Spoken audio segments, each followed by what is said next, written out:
14 days, 7 offers, 1 winning buyer. We're talking about the Industrial 19 story today and how competition is manufactured. This is a special edition of the Kansas City Commercial Real Estate Market Pulse. I'm your host, Logan Freeman.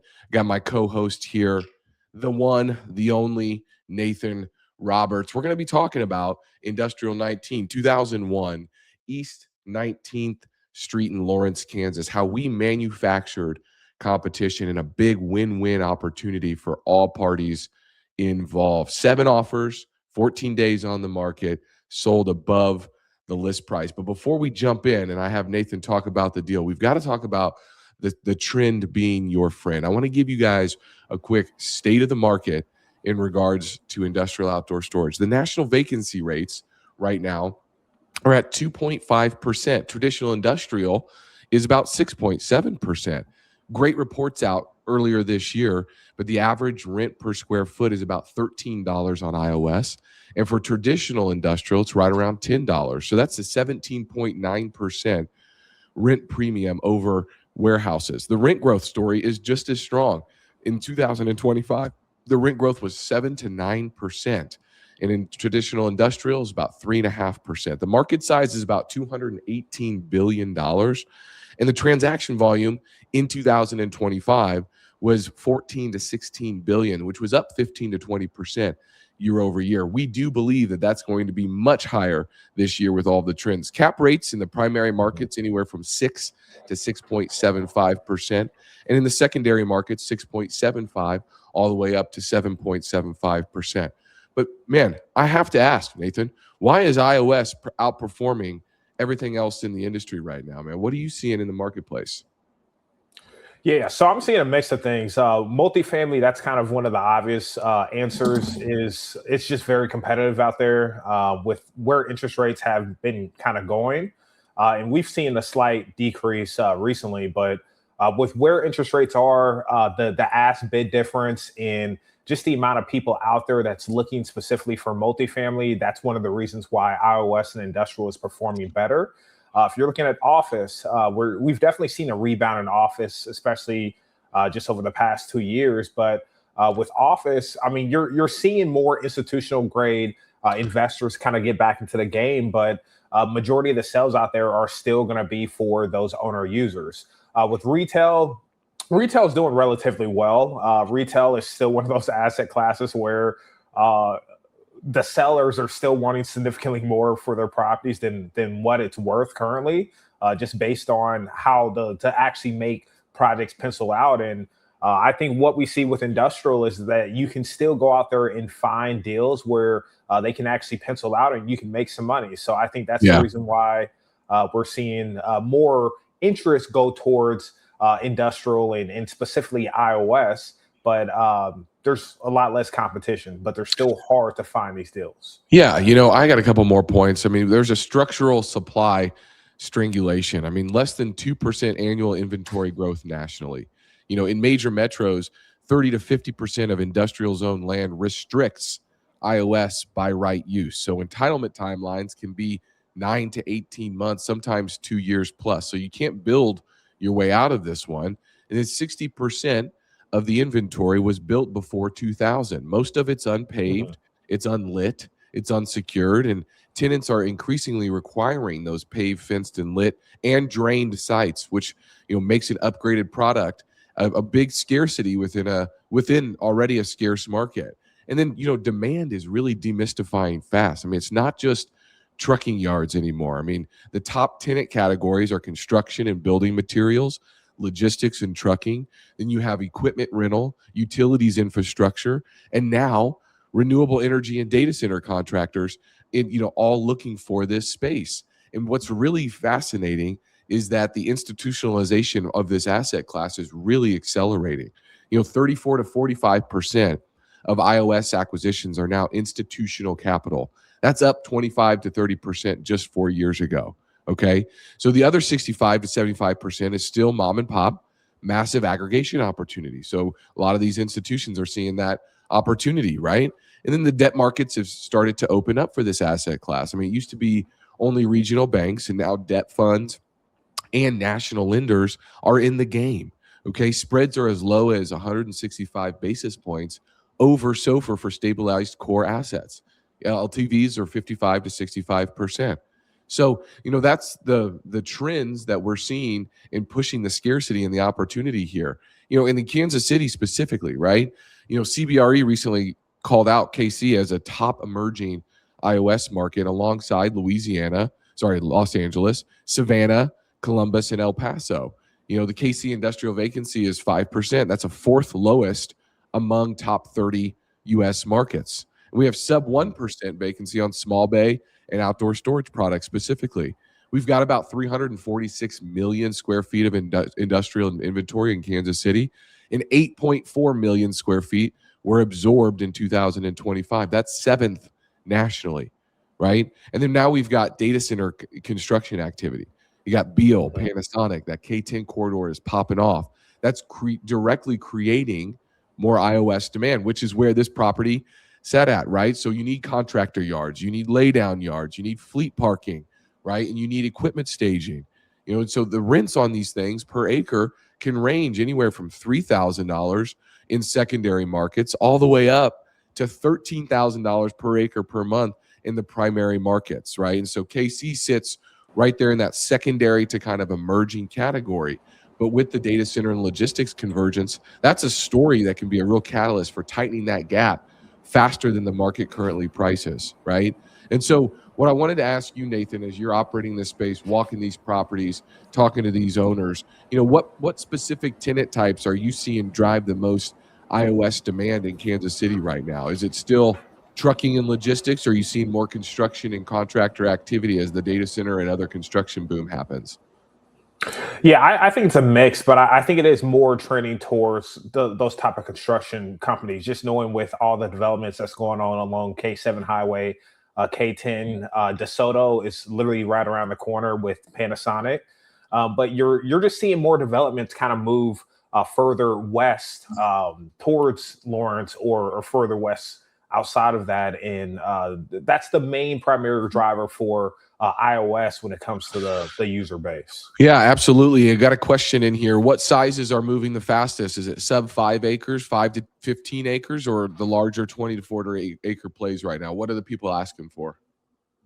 Yeah, I would say if you're a smaller local business, you're probably going to be, let's just say half an acre, probably up to 4. If you're an institutional buyer, or not necessarily an institutional buyer, but if you're a buyer of this property type, you're probably going to be looking at that 4 to 20 acres. Yeah, most definitely. What we see a lot of times is people want at least, we're pretty close to 10 acres, right? Like that's a pretty good sweet spot with building coverage ratios under, 25, around 25 to 30% or below that, right? So, let's jump into our property, man. This is a great closing for everybody. If you've got any questions on industrial outdoor storage, make sure to drop them into the chat. I'm monitoring those right now. You can find the full press release on our website at www.mwcreadvisors.com. Head over to media and then just push press, and you can see the press release, and it tells the whole story, man. But why don't you walk people through why you believe that this property had so much competition and how we positioned it in the marketplace to do so?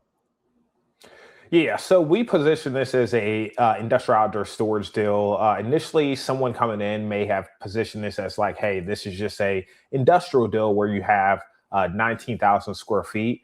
But really, the selling price with this was the amount of acres on it. It was 9 acres, close to 10, which is where a lot of that demand that we're seeing for a lot of buyers. So you have 19,000 square feet on 9 acres. Fully occupied. So you have a smaller tenant that's leasing roughly about 3,500 square feet, and they are also leasing 6 acres. And then you have that larger tenant that's in about 16,000 square feet. They're leasing about 3 acres.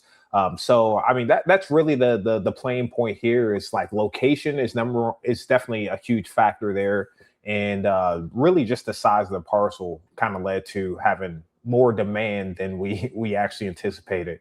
Yeah, most definitely. The opportunity zone really didn't really push a lot of people's buttons. I know there's some new legislation coming out to reinvigorate that, but what did really push the buttons was the highway access, as well as all of the work that's being Yeah. done right nearby with the Lawrence Venture Park. And Nathan, I know you flew your drone over there, but I mean, being right next to the Venture Park was also a big benefit to the buyers on this property.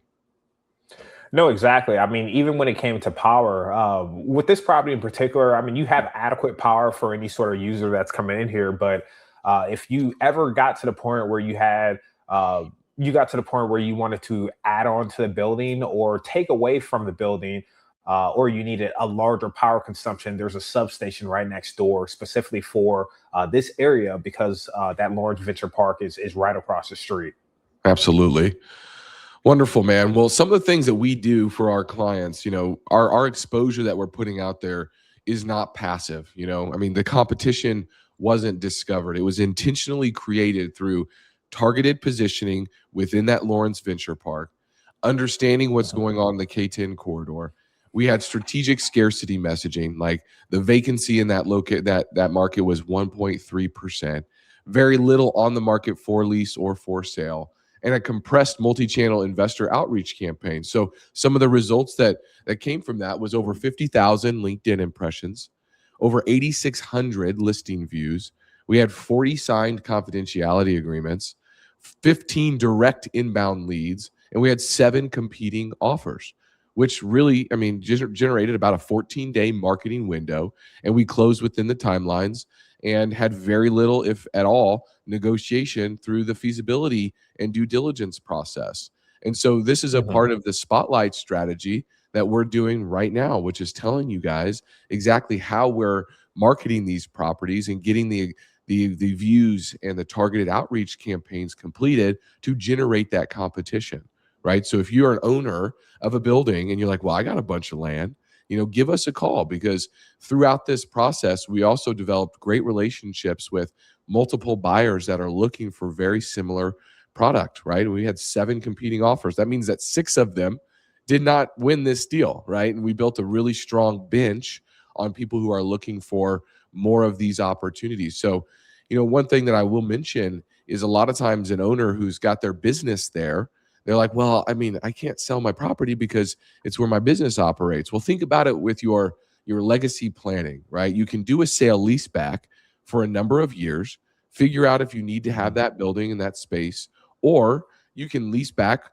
to a new owner for a specific period of time, which allows them to have in place income, and then they can go and reconfigure the property for what they would like to use it for. So don't be, if you're an owner of these types of properties, don't think that, hey, just because my business is operating here, I can't potentially sell it. You could sell your property into a very strong trend right now and get the Yeah. opportunity to unlock a lot of equity, still have your building operations there for a number of years, and be able to, walk away from your property at that time and or move or downsize your business. So very exciting opportunities, and just wanted to talk a little bit about the flexibility that we're able to provide for building owners here. Anything else you wanted to add on this slide? Yeah, I mean, really, the only thing I would say is like, especially when we get offers in initially, we try to use that as leverage against with other buyers, right? Not only are we building a relationship with these buyers for future deals that we may come across, but at the same time, it's using those offers as leverage when it comes to working on behalf of our clients, the seller. When you have one offer on the table, I mean, it's a matter of reaching out to those other prospective buyers that have expressed interest, letting them know, hey, we do have an offer on the table. We're probably going to be doing more likely going to be doing a call for offers at the end of the week, and that kind of streamlines that process, and you end up getting more offers than what you expected. McKinley is asking, was this deal done before the LinkedIn changed their ad algorithm a few months ago? McKinley, I'm not sure. We launched this probably 90 days ago is when we were really actively marketing on LinkedIn. So I don't know when they changed their algorithm, but we've been posting on LinkedIn for over 10 years. Our reach is about 40,000 plus followers of targeted real estate investors and companies. And additionally, we have a 3-pronged approach to listing. So we're going to educate about the market and the location first. Then we're going to educate about the actual asset class as a whole. So very much like the data that we presented earlier in the presentation here. And then we're going to get asset specific and really showcase that property. And then when we also launch a property, McKinley, we're spending time bringing that deal live here on the podcast to let people ask questions. And then that is disseminated into the podcast channels, onto YouTube, and cut into clips as well.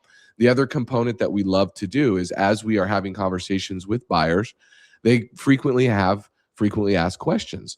And so we will create new marketing materials based off the questions that most of the buyers are asking. Then we upload those into the deal room. And so those obstacles that could turn into objections are up front. So people are either a quick pass, or at least they know about some of those more in-depth questions. So I appreciate you being here, McKinley. Thank you for that question. Happy to talk offline on that front if you would like to discuss more in detail. All right, so we've talked about how we positioned the asset, we controlled the launch, we amplified that exposure, and we created the leverage. As owners and buyers continue to become younger and younger or adopt social media and digital marketing, we have seen a really great trend of being able to not just use Crexi and LoopNet and CoStar and the listing platforms, but our own internal databases, our LinkedIn and social media outreach, our podcast, and our YouTube to reach the right buyers. And we're proud to say that Hampton Partners, a great company, this is their first acquisition into the market. So it's our job to go find the companies that are looking to expand into Kansas City. And we don't just rely on the regular listing platforms to do so. So we look at each project as a story. And what's the story that needs to be told here? Once we understand that story and that narrative, then we have to figure out through our marketing channels, how do we amplify that? And that's exactly what we did here to manufacture this competition. Again, we had over 50,000 impressions on LinkedIn, but with Crexi and LoopNet, I will just show you the different impressions. We love to share the numbers here. Crexi had about 3,600 impressions.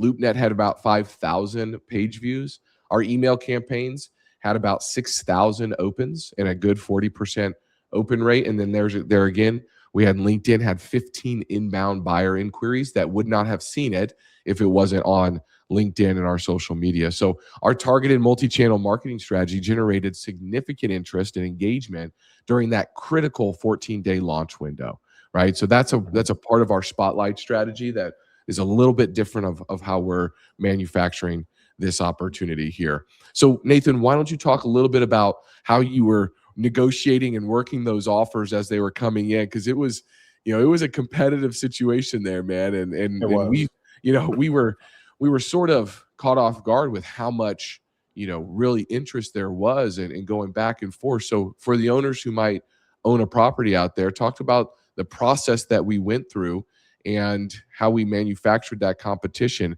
And I'll just say real quick, we listed at 295, we closed at 2987. So $37,500 more dollars in our owner's pocket. And it was about 77 days from when we launched to close that transaction. But talk about how we really handled that process for the sellers and made it seamless. Yeah. And I do want to make a correction. So I think we listed at 2.7, didn't we? And we got offers that were like 300,000 over. Nope. It was 295 or 2.8, 295. Okay. Yeah. So how we were able to leverage competition is every time anyone would actually reach out, we were giving them a call. There were a lot of people that kind of saw the listing through Crexi and LoopNet, those type of platforms. We're calling every single buyer and just getting on a call with them to kind of go over the details of the property and answering questions. Obviously, once the first offer comes in, we're presenting that to our client, the seller, and we're trying to use that first initial offer as leverage in order to get more offers. Obviously, we're not disclosing anything with what the offer prices are coming in at. But when you can say, hey, this offer came in around asking, then obviously it kind of puts some fire under the steam of other buyers. And they're just like, hey, I mean, in order to get this deal done, they know realistically they're going to have to be at asking or slightly above.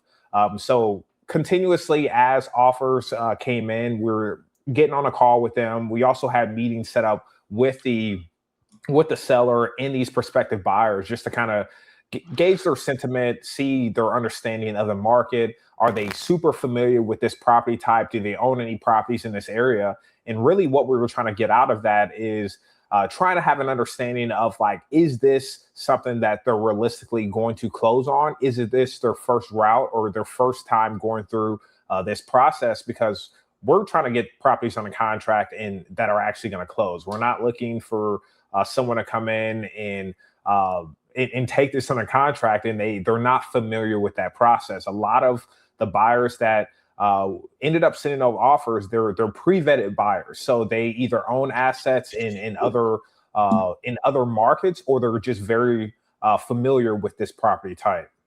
Yeah, most definitely. Well said.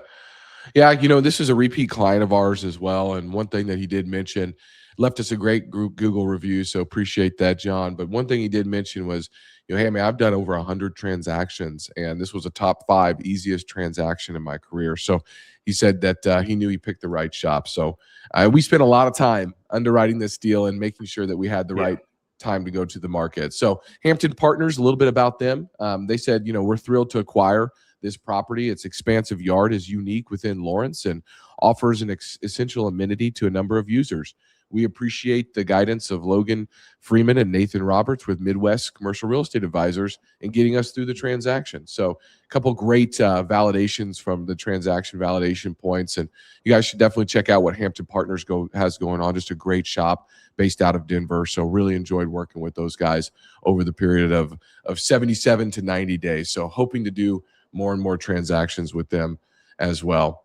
All right. Well, that's a bow on competition is manufactured. I just want to make sure that people understand the state of the market on industrial outdoor storage, as well as that still remains one of the strongest, most supply constrained asset classes across the Midwest. And when scarcity meets strategic positioning, the competition follows and sellers and buyers win. And in supply constrained iOS markets, strategic positioning and target investor outreach create measurable pricing leverage. So if you are currently evaluating industrial outdoor storage or industrial in Kansas or Missouri, please do reach out to Nathan or myself. Here's my phone number. I don't know why Nathan's isn't on here, but you can reach him. Reach out to me. I'll send him over to you, Nathan. But we got our email addresses here as well. Nathan, do you have any closing thoughts for the listeners? Yeah, I would say if you're a buyer and you're just interested in learning a lot more about industrial or iOS or flex or small bay industrial, we are here to help. I mean, really, we're trying to lead with value and provide a little bit of details or insights that we're seeing on the market, the different buyer groups that are acquiring these type of assets, the different tenants that are actually utilizing these properties. And we'd love to help out. Even if you're not ready right now, I'm sure at some point in the future, you'll be ready to acquire one of these assets. Most definitely. So you can check out all of our listings at www.mwcreadvisors.com. That's again, www.mwcreadvisors.com.